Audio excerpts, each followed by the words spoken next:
Selamat pagi. Untuk hari ini kita akan membahas tentang bab 1, yaitu pengantar akuntansi perpajakan Indonesia.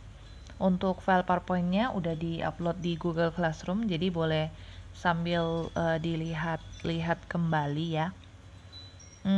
Untuk yang di sini, untuk materi yang di slide kedua, itu tentang pengertian pajak. Nah, harusnya kalian itu sudah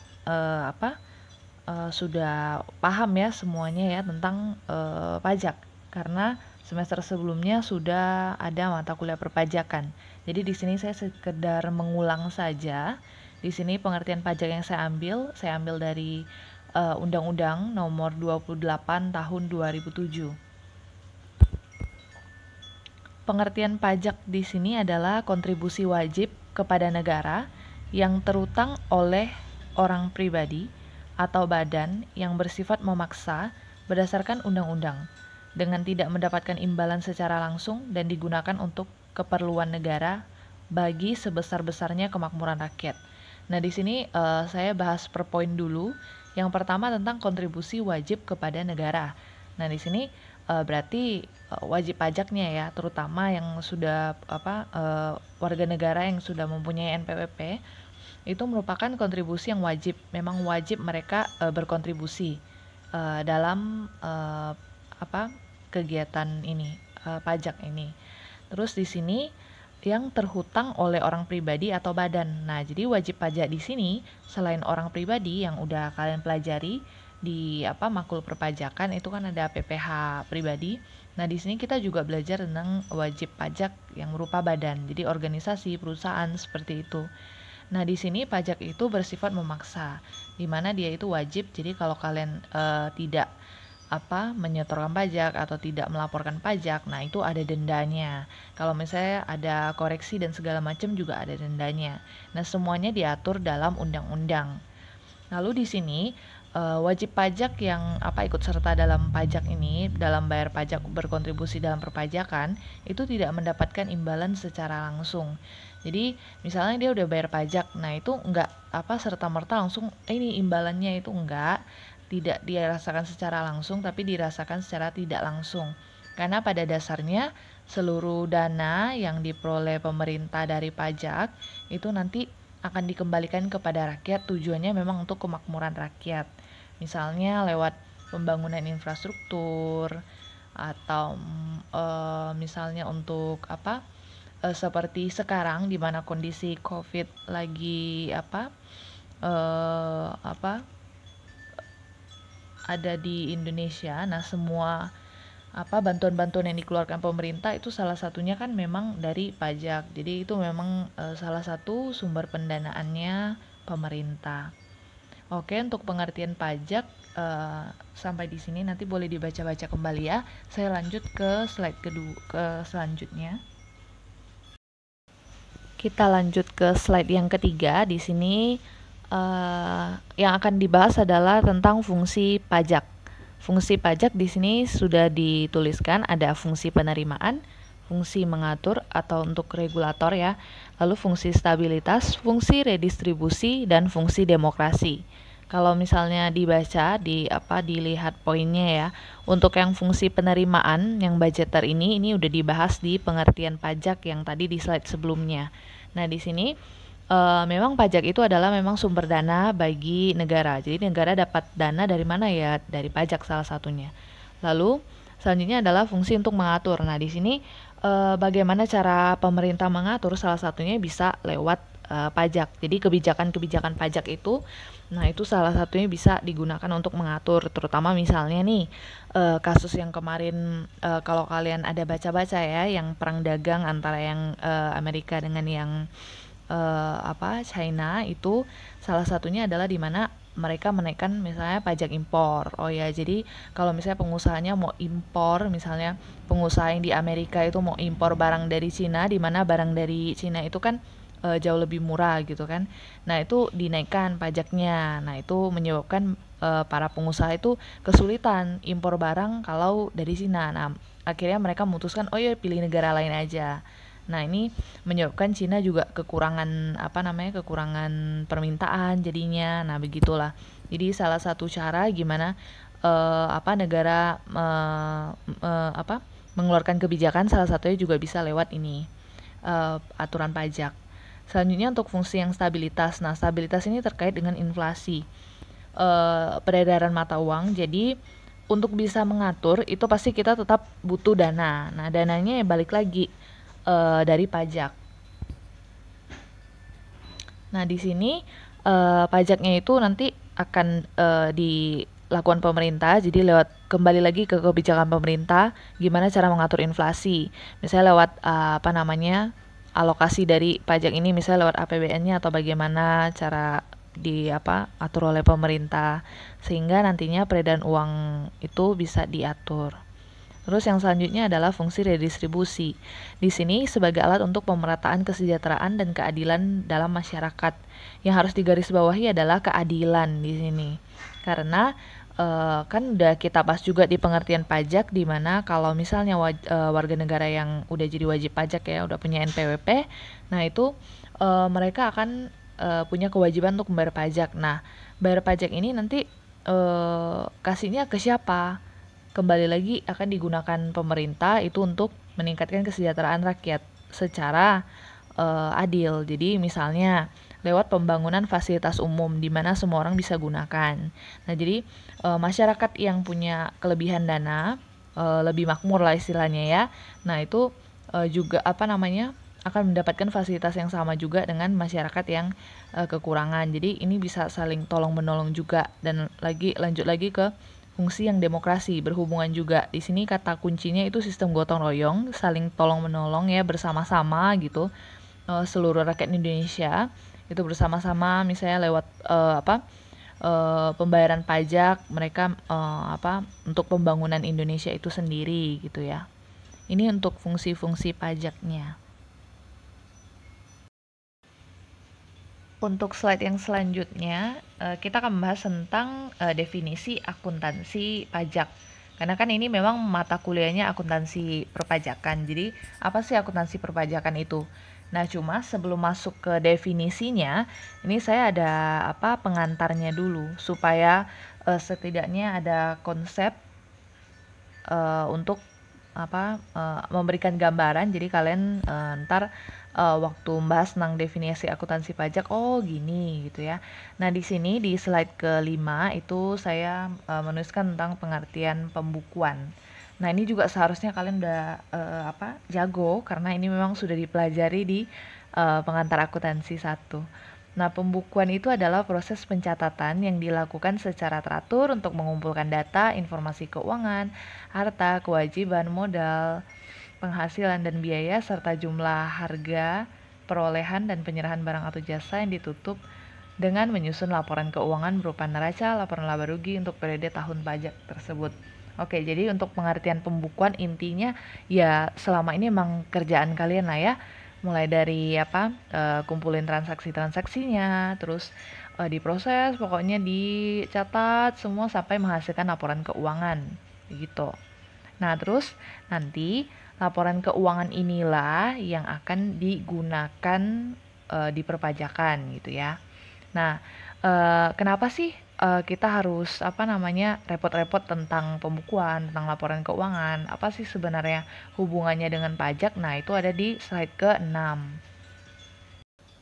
Di slide ke-6 ini saya menuliskan tentang dasar kewajiban pembukuan. Jadi yang menjadi dasar di pajak itu butuh pembukuan tuh dari mana gitu loh. Nah, jadi di sini ada Undang-Undang Nomor 28 Tahun 2007, sama seperti pengertian sebelumnya ya. Jadi dia di satu paket undang-undang itu kan ada pasal-pasalnya. Nah, salah satunya itu ya tentang perubahan ketiga atas undang-undang yang sebelumnya yang nomor 6 tahun 1983. Nah, isinya itu tentang ketentuan umum dan tata cara perpajakan.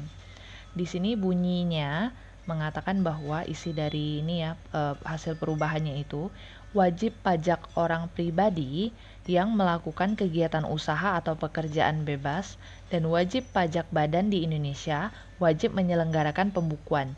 Jadi di sini pokoknya selama dia melakukan kegiatan usaha atau pekerjaan bebas itu berarti dia wajib menyelenggarakan pembukuan. Jadi harus ada pembukuan waktu dia mau melaporkan perpajakan. Nah, masih ada tambahannya di undang-undangnya itu di slide selanjutnya, yang di slide ke-7. Di sana itu wajib pajak yang dikecualikan. Ini dalam arti nggak perlu pembukuan, itu bisa wajib pajak orang pribadi yang melakukan kegiatan usaha. Nah, ini kan wajib pajak orang pribadi yang melakukan kegiatan usaha kan udah disebutin di slide sebelumnya kan, yang mengatakan bahwa dia wajib membuat pembukuan. Nah, di sini dikecualikan. Jadi dia itu ibaratnya kayak ya udah dibolehkan lah gitu kan.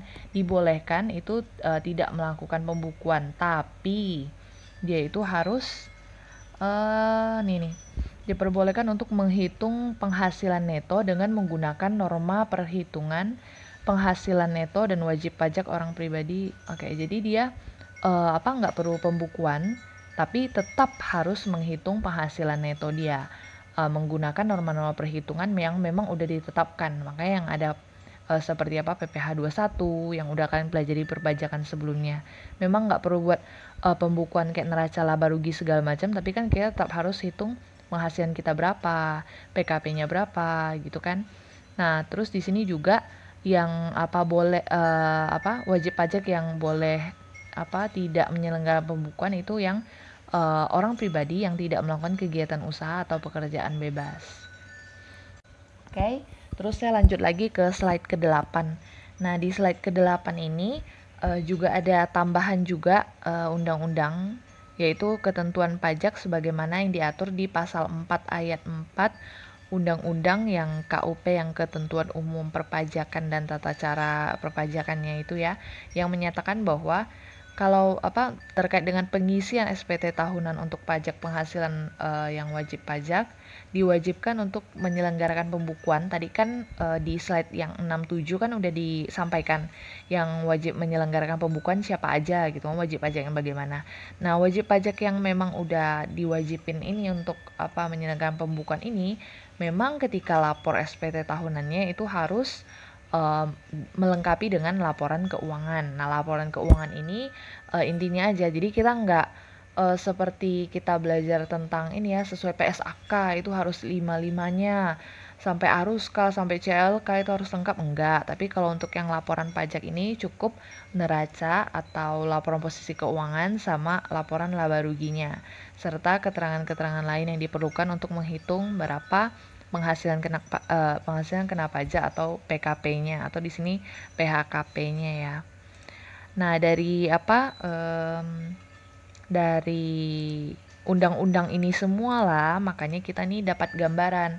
Oh, jadi gitu ya. Jadi hubungannya itu kenapa kita harus belajar AK pajak ya, karena itu ketika lapor, oh ya ternyata memang ada wajib pajak yang harus ada pembukuannya. Nah, pembukuannya ini nanti hasilkan laporan keuangan. Oh, gitu. Jadi memang harus ada siklus akuntansinya. Nah, jadi saya lanjut ke nanti slide ke selanjutnya. Di slide ke-9 itu membahas tentang definisi akuntansi pajak. Jadi berdasarkan ketentuan-ketentuan undang-undang yang sudah disebutkan di slide sebelumnya, akhirnya kita dapatlah definisi akuntansi pajak itu apa gitu ya. Jadi jangan sampai nanti udah di akhir perkuliahan ditanya sama orang lain, jadi akuntansi perpajakan tuh apa, lalu nggak bisa jawab gitu ya. Nah, jadi untuk akuntansi perpajakan di sini adalah bidang akuntansi. Nah, jadi maksudnya bidang akuntansi itu apa? Salah satu dari ruang lingkup akuntansi. Jadi kan akuntansi itu kan ruang lingkupnya banyak. Salah satunya misalnya kalian kemarin sudah mempelajari tentang audit, itu ruang lingkup akuntansi. Lalu akuntansi sektor publik. Terus apa lagi ya? Akuntansi biaya, akuntansi manajemen, akuntansi keuangan, lanjutan, menengah. Nah, itu semua merupakan ruang lingkup dari akuntansi. Jadi, akuntansi perpajakan itu salah satunya dari ruang lingkupnya akuntansi. Nah, di sini makanya dikatakan bahwa bidang akuntansi, tapi dia berkaitan dengan perhitungan perpajakan yang mengacu pada peraturan, undang-undang, dan aturan pelaksanaan perpajakan. Di sini akuntansi pajak itu dimulai saat transaksi yang berimplikasi pada kewajiban dan hak pajak sampai pada pelaporannya. Jadi kita mulai menerapkan akuntansi perpajakan itu memang saat pelaporannya, dan hasil akhirnya memang nanti ya laporan keuangan fiskalnya gitu ya. Nah, akuntansi perpajakan itu tidak digunakan untuk menggantikan akuntansi keuangan. Jadi dia memang berdiri sendiri. Enggak istilahnya bukan seperti ini. Misalnya PTA udah menghasilkan laporan keuangan kan, laporan sesuai dengan pokoknya ya laporan keuangan gitulah kan, yang memang sesuai dengan kegiatan operasional perusahaan begitu. Terus tiba-tiba oh ya ayo kita sesuaikan dengan ketentuan perpajakan, misalnya oh yang ini boleh diakui, oh yang ini nggak boleh. Nah udah selesai, udah diselesaikan, dibentuklah laporan keuangan fiskal. Terus tiba-tiba laporan keuangan yang sebelumnya yang memang tentang manajemen perusahaan itu terus dibuang gitu, enggak, itu tetap ada. Makanya yang ada di IDX yang biasanya kalian download yang financial report itu adalah akuntansi keuangan. Jadi memang laporan keuangan yang dihasilkan oleh akuntansi keuangan. Nah, akuntansi laporan fiskalnya kan enggak menggantikan akuntansi keuangannya kan, tapi laporan keuangannya tetap ada. Nah, laporan keuangan yang dihasilkan dari akuntansi perpajakan ini yang berupa laporan keuangan fiskal, nah itu dipakainya untuk hal lain lagi, yaitu yang ada di poin ketiga. Jadi dipakai untuk menyajikan informasi yang digunakan sebagai dasar penghitungan pajak terutang. Jadi kita hitung sampai dapat laporan keuangan fiskal, tujuannya supaya kita tahu berapa pajak yang terhutang untuk PTA misalnya gitu ya. Oke, sekarang slide yang ke-10 tentang fungsi akuntansi pajak. Nah, di sini fungsi dari akuntansi pajak adalah untuk mengolah data kuantitatif untuk menyajikan laporan keuangan yang memuat perhitungan perpajakan, yang kemudian akan digunakan sebagai pertimbangan pengambilan keputusan. Nah, nanti dari proses akuntansi pajak ini, semua data-data yang sebelumnya kita peroleh dari laporan keuangan yang dihasilkan oleh akuntansi keuangan itu nanti akan kita pilah sesuai dengan ketentuan perpajakan. Nah, nanti hasilnya berupa laporan keuangan fiskal. Nah, ini nanti yang digunakan untuk mengambil keputusan. Nah, keputusannya itu keputusan yang berkaitan dengan kebijakan perpajakan di perusahaan gitu ya. Slide yang selanjutnya tentang tujuan kualitatif dalam akuntansi pajak. Nah, jadi di sini ada beberapa tujuan kualitatif dalam akuntansi pajak yang mulai dari relevan, dapat dimengerti, daya uji, lalu ada di slide selanjutnya lagi netral, tepat waktu, daya banding, dan lengkap. Saya bahas satu-satu. Untuk yang relevan di sini catatan termasuk laporan keuangan yang dihasilkan dapat digunakan untuk menghitung besarnya penghasilan kena pajak dan besarnya pajak terutang. Nah, jadi pokoknya semua catatan-catatan dan laporan-laporan keuangan ini itu harus bisa digunakan untuk menghitung PKP dan pajak terhutangnya. Kalau bisa, nah itu kita sebut sebagai tujuan relevansinya itu tercapai. Nah, selanjutnya itu dapat dimengerti. Untuk yang bagian dapat dimengerti, pembukuan diselenggarakan dengan menggunakan huruf Latin dan angka Arab, satuan mata uang rupiah dengan menggunakan bahasa Indonesia atau bahasa asing yang diizinkan agar laporan keuangan yang dihasilkan dapat dimengerti. Nah, begini.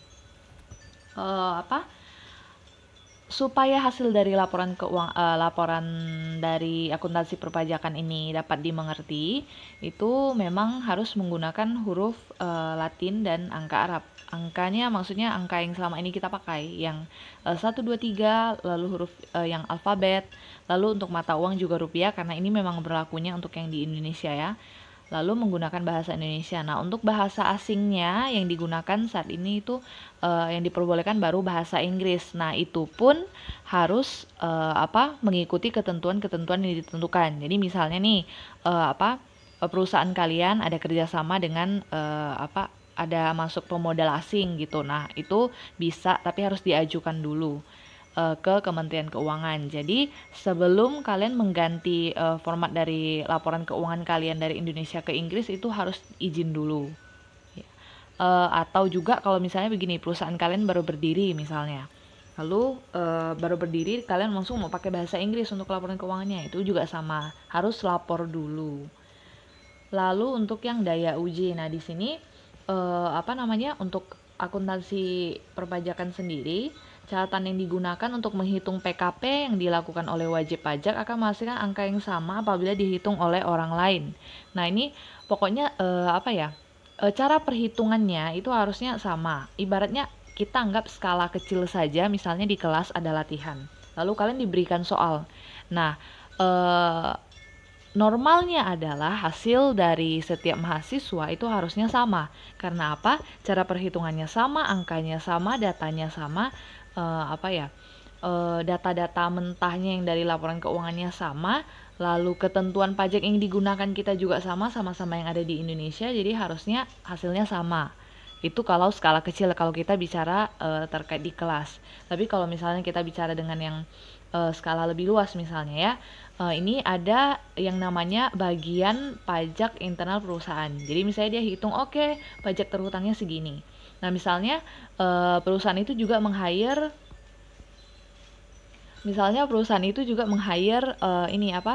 konsultan pajak dari luar, eksternal punya ya. Nah kalau dia hitung itu hasilnya harusnya sama, begitu ya. Lalu yang selanjutnya lagi adalah terkait dengan netral. Di sini pembukuan yang dilakukan oleh wajib pajak harus berdasarkan itikat baik dan mencerminkan keadaan yang sesungguhnya. Harusnya sih mencerminkan keadaan yang sesungguhnya ya. Cuma kalau dalam praktik nyatanya itu memang sulit untuk benar-benar ada yang mencerminkan keadaan sesungguhnya. Begitu. Untuk yang selanjutnya, tepat waktu, laporan keuangan wajib pajak dibuat berdasarkan tahun takwim atau tahun buku. Nah, di sini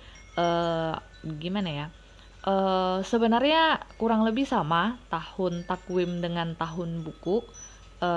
Sekitar 1 tahun. Kalau tahun takwim itu dia sesuai dengan kalender yang ditetapkan di suatu negara. Kalau di Indonesia kita kebetulan pakai kalender Masehi, jadi ada dari Januari sampai Desember. Nah berarti tahun takwimnya itu ya ikutin kalender Masehi, kalender yang di negara itu. Nah kalau tahun buku itu ikutin kebijakan dari wajib pajak sendiri. Misalnya kalian sebagai wajib pajak di perusahaan kalian itu tutup bukunya tiap 1 tahunan. Nah berarti ya udah sama dengan tahun takwimnya 1 tahun. Tapi kalau misalnya kalian bilang, enggak Bu, kami laporan keuangannya enggak tahunan, tapi kami kuartalan. Nah itu berarti beda. Pokoknya tahun takwim itu tetap selalu 1 tahun karena dia ikutin yang Indonesia tahun Masehi, Januari sampai Desember. Kalau yang tahun buku itu dia disesuaikan dengan wajib pajaknya sendiri. Sampai tahun berapa dia tutup buku di laporan keuangannya. Nah, untuk yang terkait dengan daya banding di sini, pembukuan harus diselenggarakan dengan cara atau sistem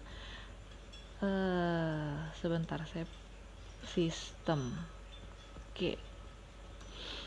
Di sini pembukuan harus diselenggarakan dengan cara atau sistem yang lazim digunakan di Indonesia seperti berdasarkan SAK. Nah, terkait dengan pembukuan atau laporan keuangan yang dihasilkan oleh wajib pajak itu memang harus mengikuti standar yang sudah ditetapkan, yang ibaratnya lazim itu yang ditetapkan saat ini lah ya.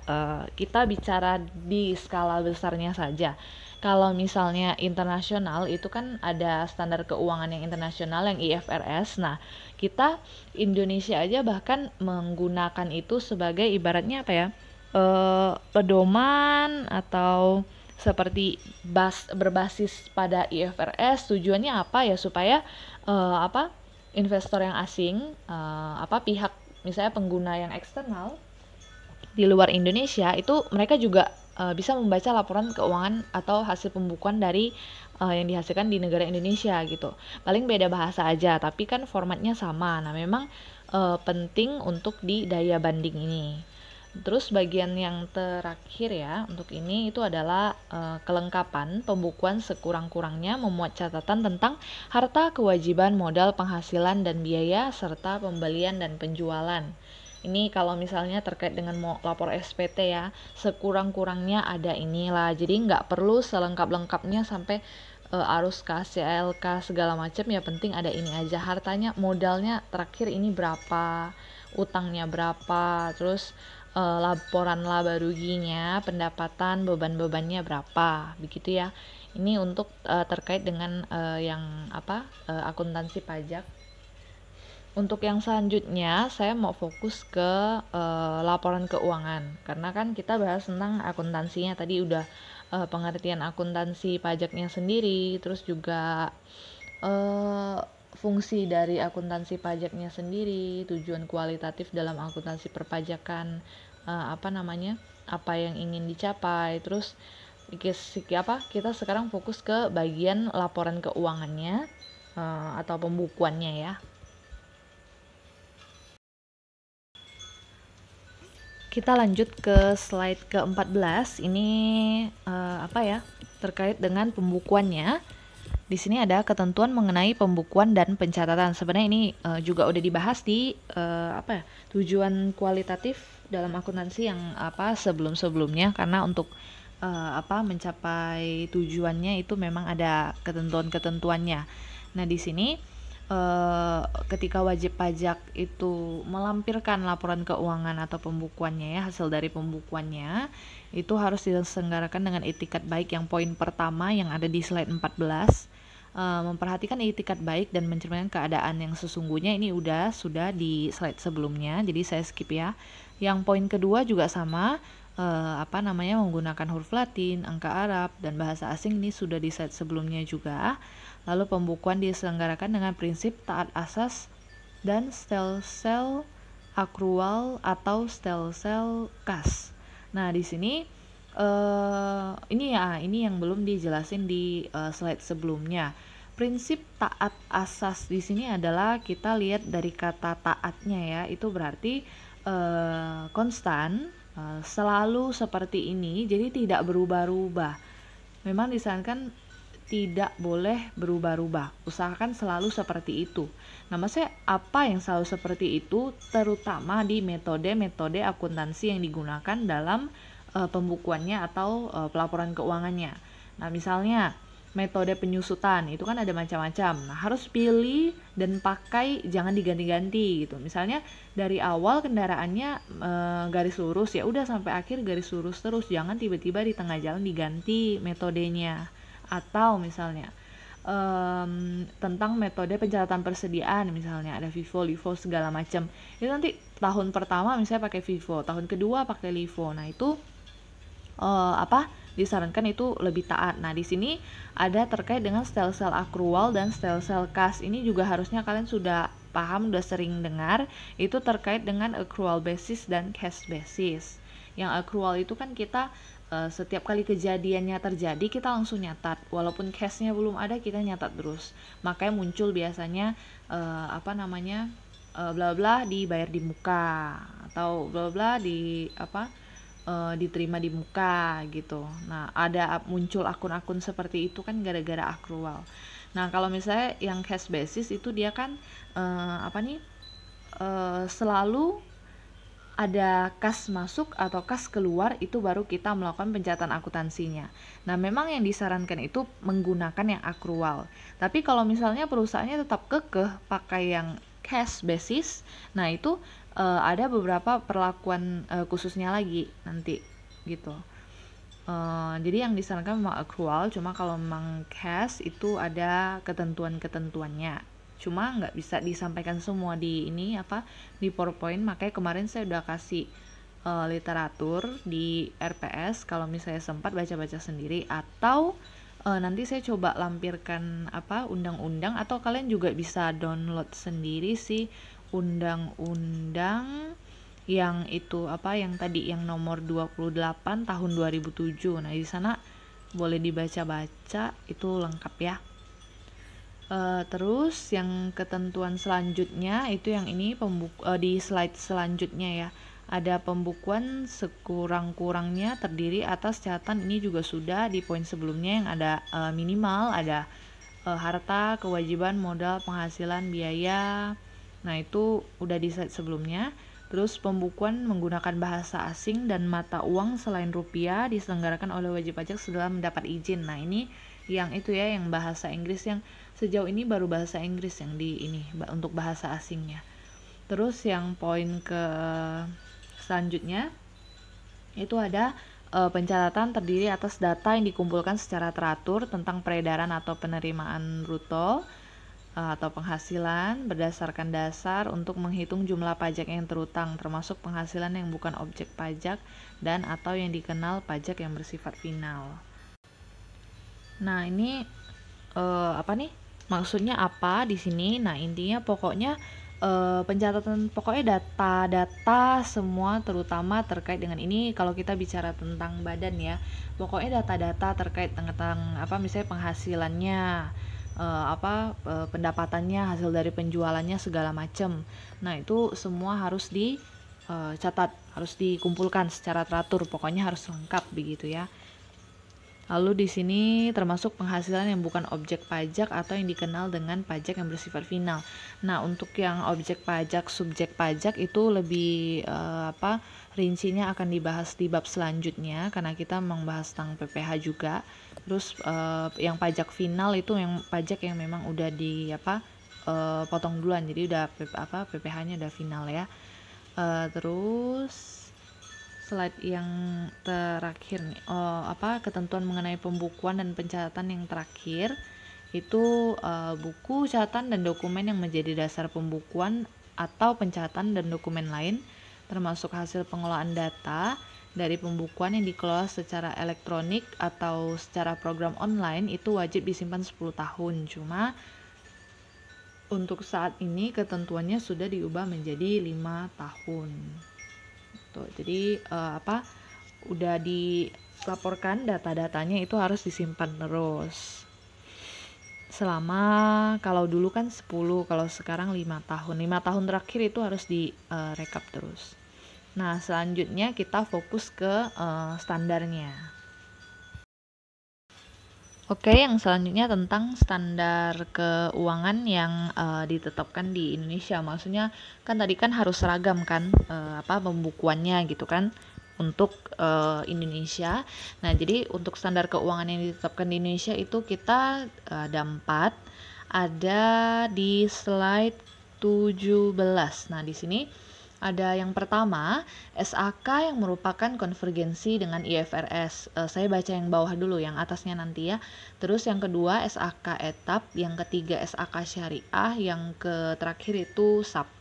Jadi, dari tadi bilang SAK itu apa? Ini juga udah dipelajari kalian dulu dari awal ini ya, perkuliahan ya. Harusnya bukan dari awal perkuliahan. Kalau misalnya dari yang sebelumnya pernah SMK akuntansi juga harusnya ada belajar standar ya.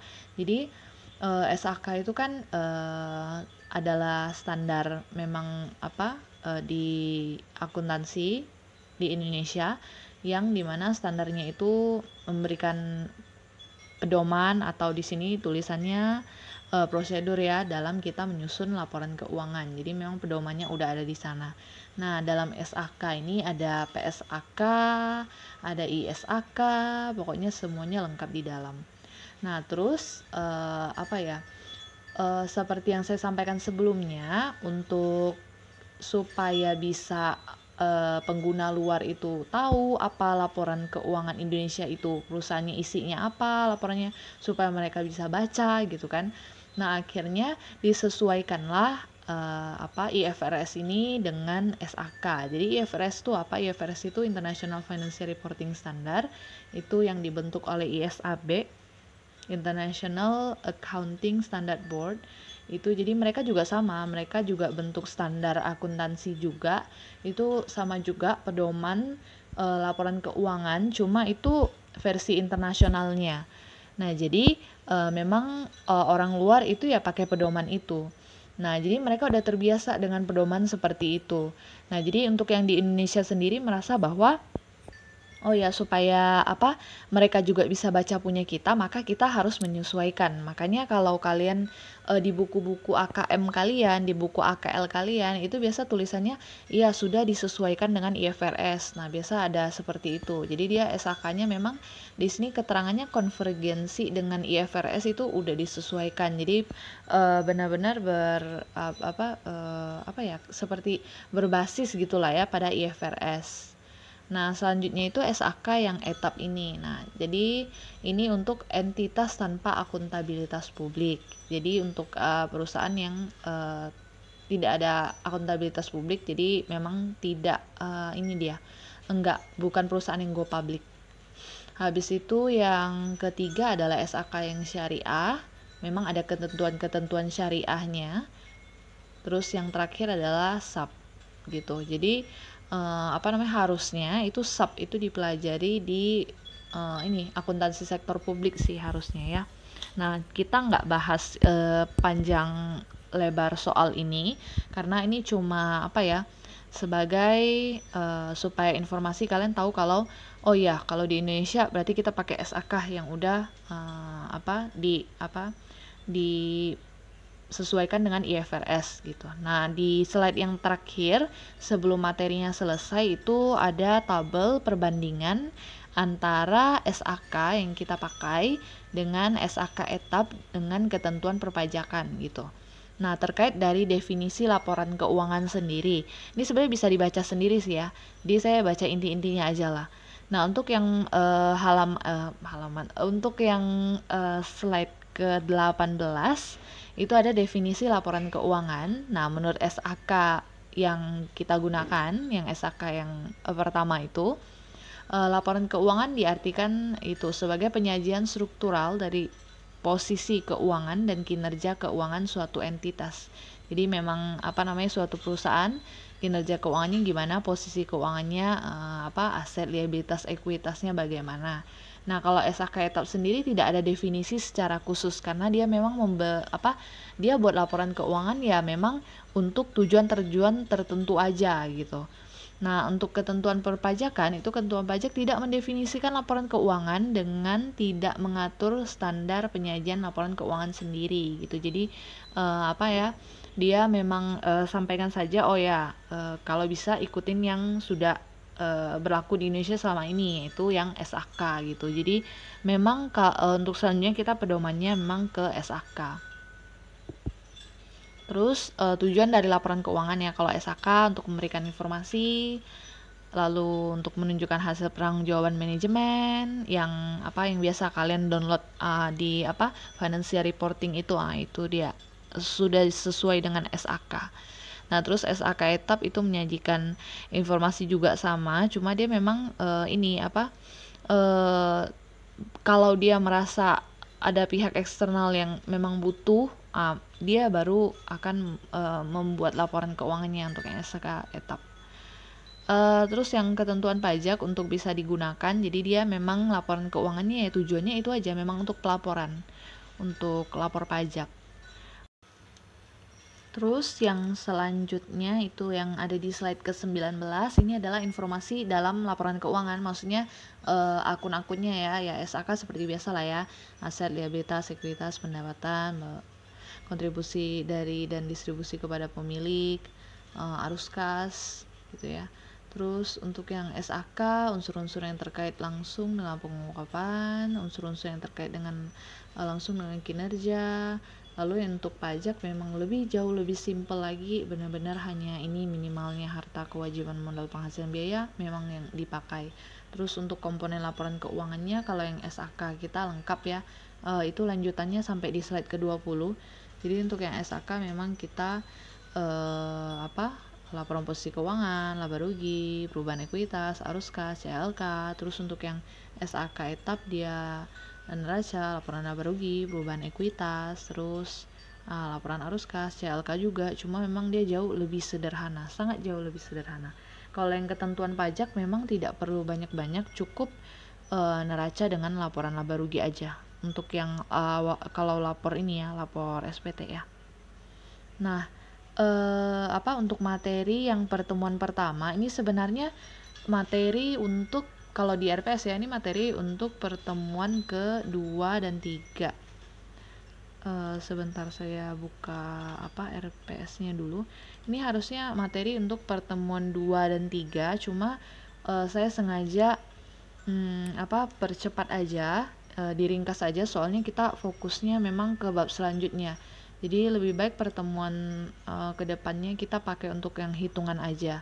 Kalau teori kan bisa baca-baca. Nah ini ya, untuk yang 3 itu kita memang bahas yang ini, laporan keuangan harusnya dibahas di pertemuan 3. Cuma kita langsung langsung masuk ke minggu depan langsung masuk ke bab 2 aja, PPH, supaya materi hitungan kan kadang agak lebih sulit. Jadi supaya kita bisa lanjut ke bab selanjutnya. Oke, terus kalau misalnya sudah mendengarkan penjelasan ini hingga akhir, nah ini ada tugas yang harus Anda kerjakan. Cuma sebelum itu saya minta tolong kerjasamanya dulu untuk tidak menyampaikan informasi ini, latihan ini kepada kelas selanjutnya. Ini terkait dengan ini ya, supaya fair aja ya, karena durasi pengerjaannya itu. Nah, jadi silakan dikerjakan latihan 01. Latihan ini bersifat individu. Tulis tangan di kertas folio bergaris, maksimal hanya boleh 1 halaman saja. Bukan 1 lembar ya, tapi 1 halaman saja maksimal, tidak boleh lebih. Lalu setelah sudah selesai dikerjakan, foto hasil pengerjaan Anda kirim ke Google Classroom. Nanti saya sediakan tabnya. Terus gunakan kata-kata Anda sendiri. Kalian sudah tahu kalau mata kuliah saya lebih suka kalau jelasinnya menggunakan interpretasi kalian sendiri. Dari yang tadi saya udah ngoceh panjang lebar. Nah, kalau kalian dengar lah ya, itu gunakan kata-kata sendiri, atau misalnya kan mau baca sendiri PPT-nya atau mau search di Google nggak masalah, itu kan untuk nambah info ya. Cuma ketika menuliskannya itu jangan copy paste, tapi apa yang sudah kalian baca itu yang kalian tuliskan dengan kata-kata kalian sendiri. Lalu kalau misalnya saya ketemu hasil jawaban yang sama persis dengan temannya, nah itu siap-siap saja ya, saya buang itu lembar jawabannya ya. Jadi selamat mengerjakan. Soalnya hanya 3. Nah, untuk soal ke-1, jelaskan hubungan laporan keuangan dan perpajakan, harusnya sudah. Nah, untuk soal kedua, ini apakah Anda setuju dengan self assessment? Ini terkait dengan kalau di Indonesia itu kan kita memang lapor sendiri, hitungnya sendiri. Nah, gitu setuju atau enggak dijelasin aja. Terus yang ketiga, ini kita cuma 3 soal ya. Nah, yang ketiga, kalian cari satu kebijakan yang memang benar-benar diterapkan di Indonesia. Nanti kalian jelasin aja gimana kebijakan itu gitu. Kok bisa sih sampai itu tuh menjadi fungsi dari pajak, kok bisa gitu kan. Nah, di sini kalian untuk mahasiswa yang absennya ganjil, itu kalian cari contoh kebijakan yang menunjukkan adanya fungsi mengatur atau fungsi regulator dari pajak.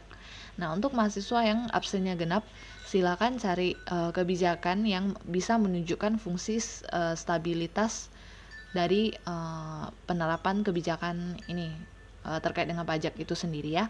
Itu saja yang ingin saya sampaikan. Nah, kumpulkannya itu sesuai dengan jadwal berakhirnya perkuliahan ini. Jadi kerjakan semampu kalian saja. Terima kasih sudah mengikuti perkuliahan hari ini. Selamat pagi.